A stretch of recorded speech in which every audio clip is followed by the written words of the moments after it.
Hello students, today we are going to discuss question answers of prose 1.3. Let's start with the questions. Question number 1. Read the extract and state whether the following statements are true or false. Correct the false statements. Question number 1. Growing in abundance is more important than the quality of the crop. This sentence is false. The quality of the crop is more important than the abundance, means the quantity. The author wanted to grow the Desi variety of rice. True.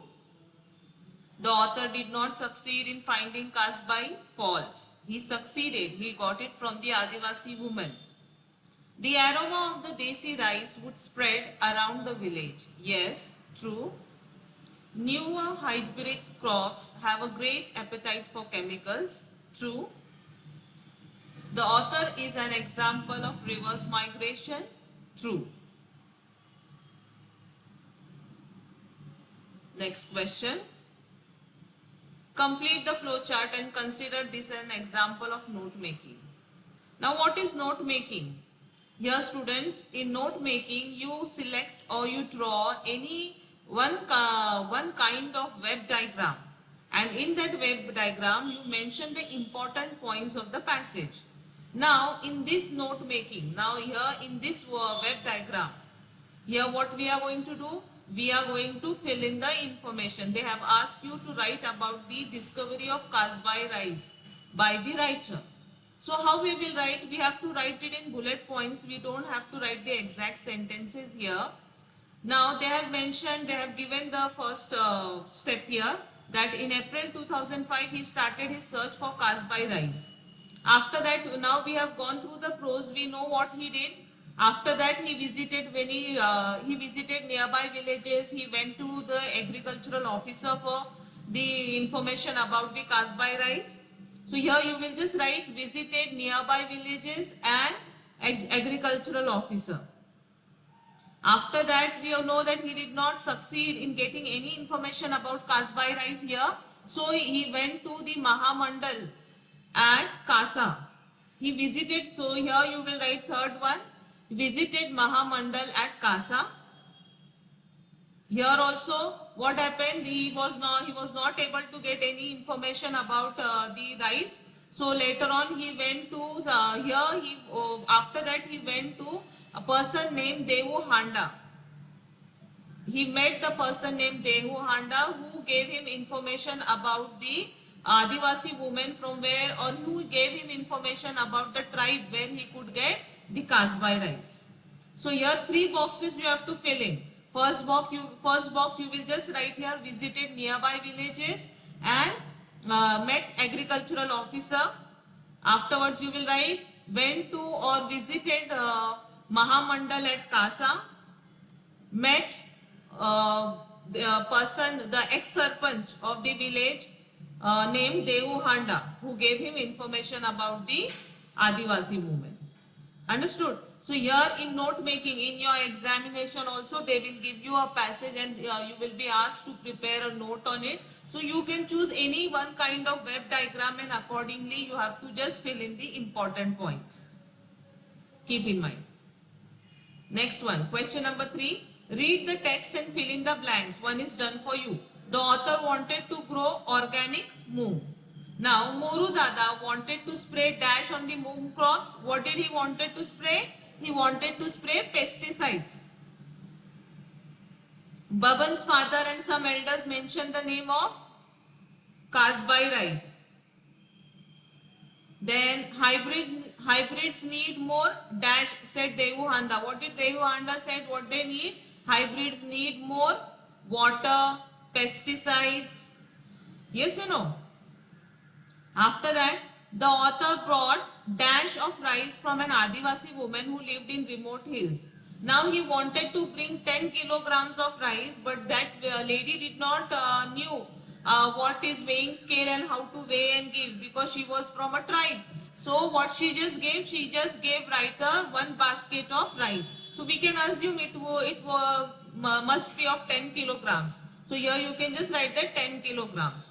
Or you can, it is cancelled, this kilogram is cancelled here. then you can just say 1 basket of rice.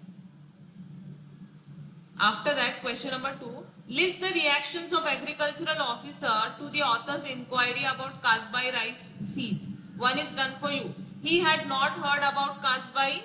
When writer went to agricultural officer, the agricultural officer told him that he had not heard about Kasbai rice, and he also told him that the villagers are making fool of him. They are deceiving him by telling that such kind of rice exists in the earlier years. It was grown in the earlier years, but it is not like that.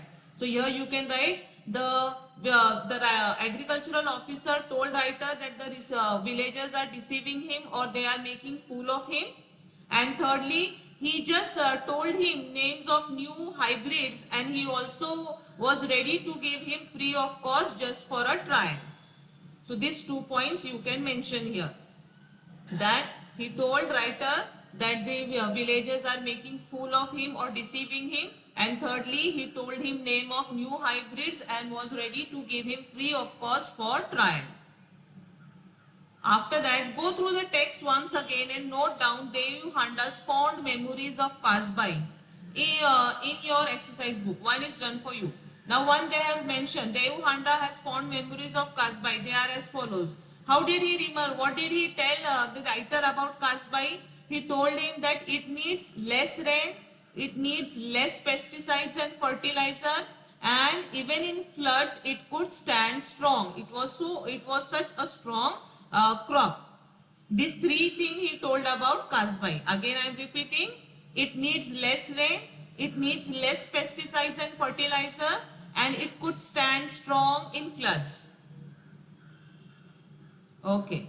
Now the writer says he grew an awful lot of moong. Explain the word awful in this sentence.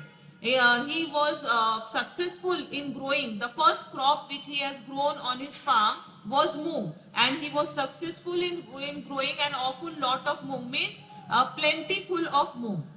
Awful here means what? In more quantity, plentiful, a lot of moong. After that, the word scent is different from its synonyms aroma, fragrance or perfume. Explain the word scent in the subtitle, scent of the rice. Scent of the rice, here again we can say it is aroma or smell of the rice. It has a deeper meaning than perfume or fragrance. Pick the phrases having a similar meaning from the following. Now first, these phrases are given to you all.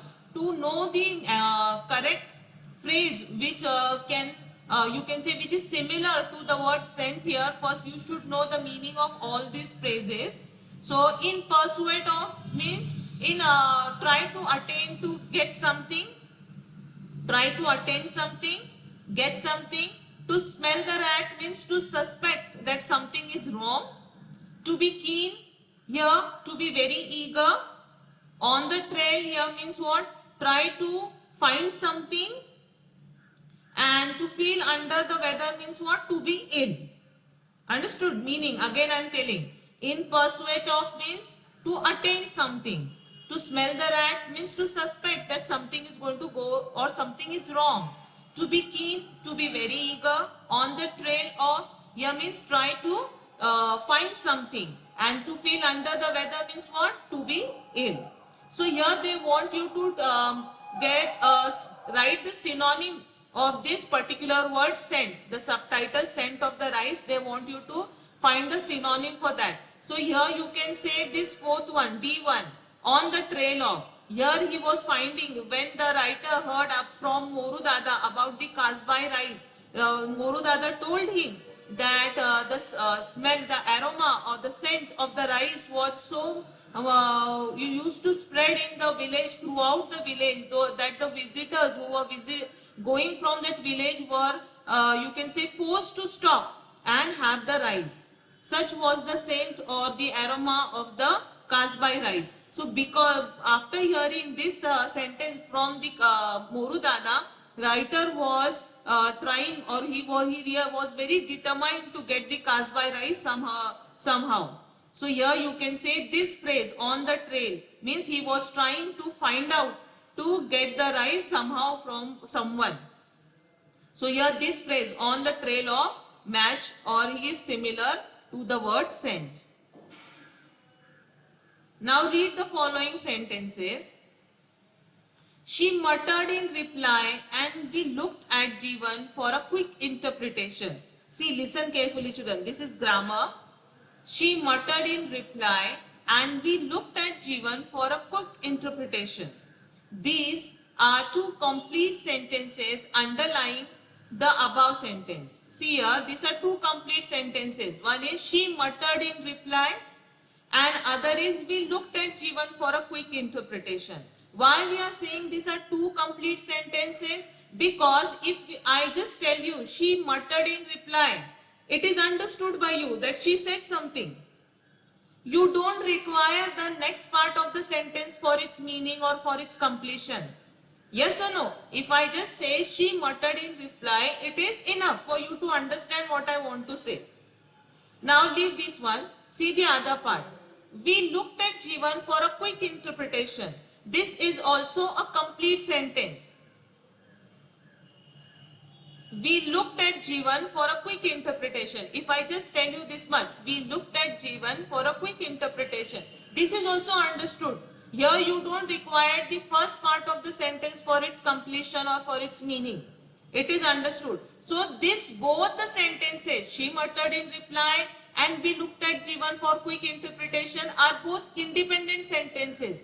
We don't require each other for its meaning or for its completion. They both are independent. They don't require each other's help for completion. So that's why they are known as what? Independent sentences. These two sentences are put together by using coordinating conjunction. When there are two sentences which are independent, where we put, if we have to join these two complete sentences, then we use coordinating conjunction. Means we coordinate it, we join it.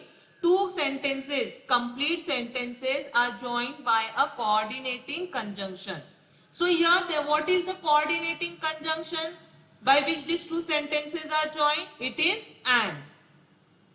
So we can say such sentences which are joined by coordinating conjunctions are called compound sentences. Here you have to keep in mind, when two complete sentences are joined by a conjunction, that conjunction is known as what? Coordinating conjunction, and those that sentence will be known as what? Compound sentence. Compound means what? Joining two sentences.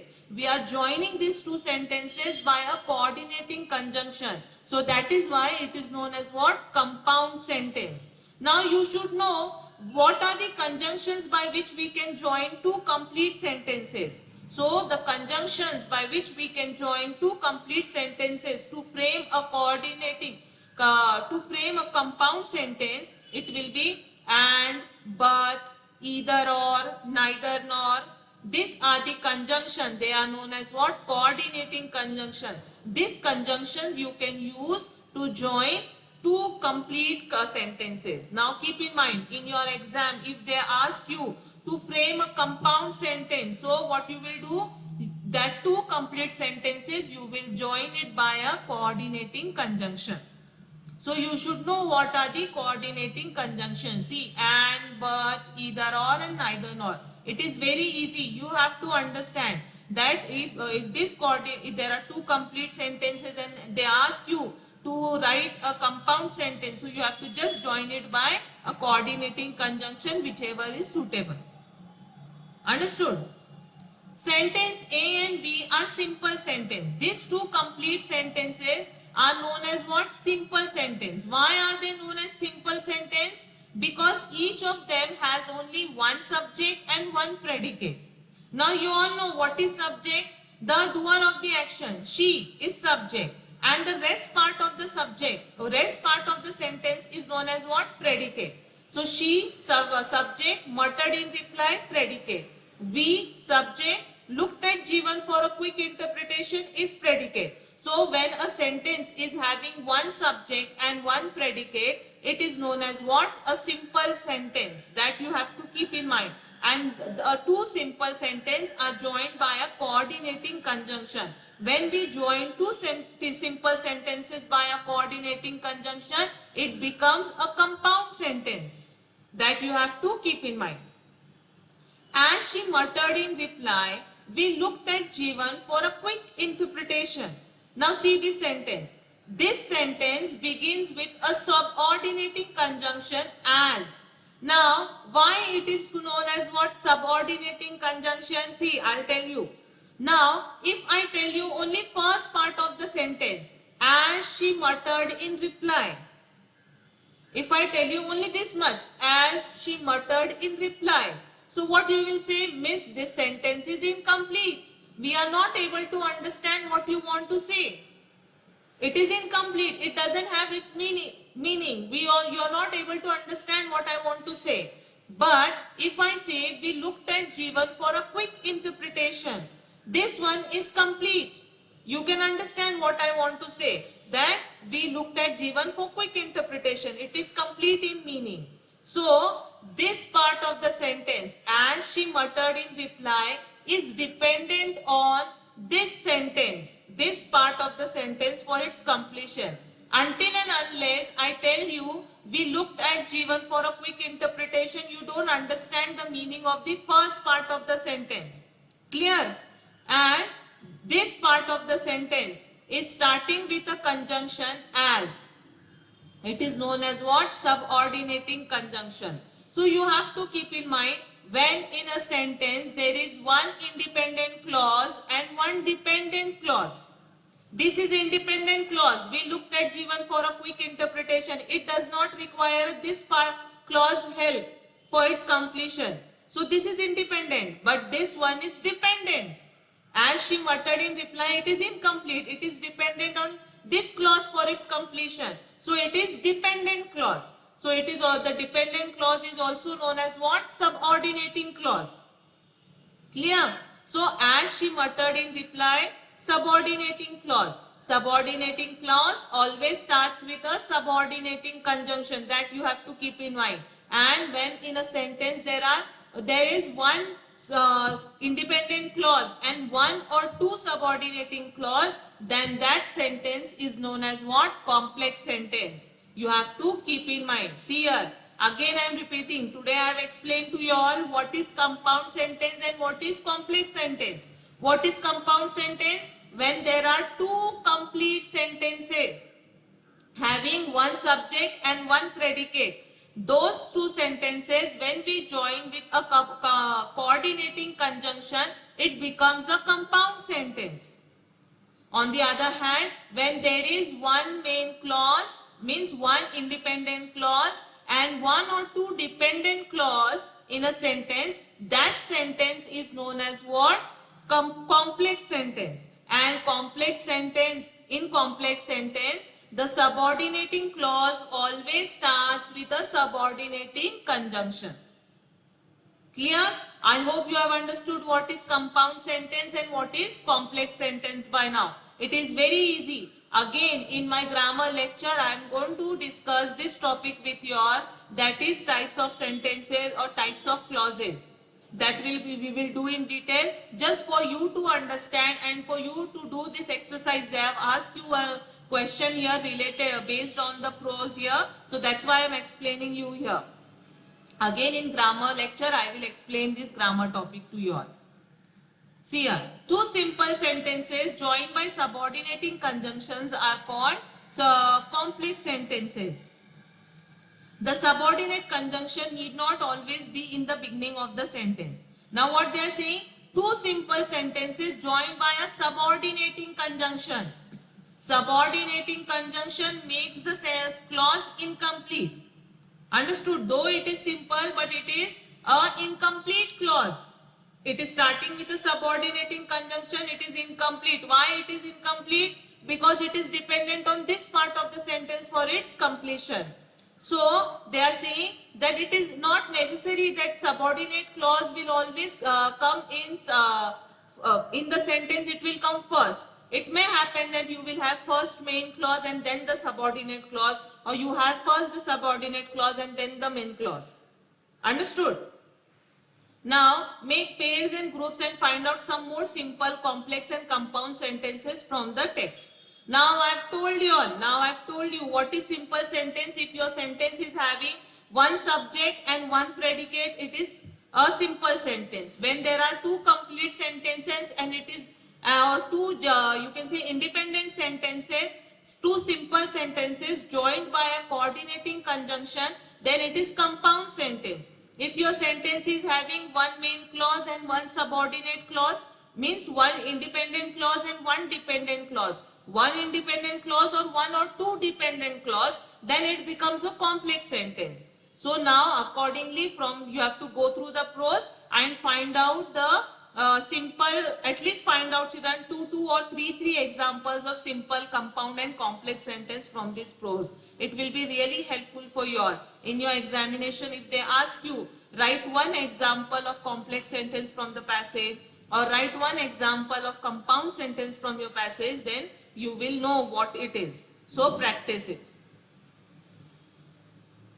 Here prepare a list of subordinating conjunction. When I take when I will be conducting a grammar lecture on clauses, at that time I will give you a list of subordinating conjunctions. Now these are interpretative questions. You have to do these questions. I hope we have completed till here. Your next question is related to blog writing. In my next lecture, I will be explaining to you all what is blog writing. I hope you have understood till here. Thank you.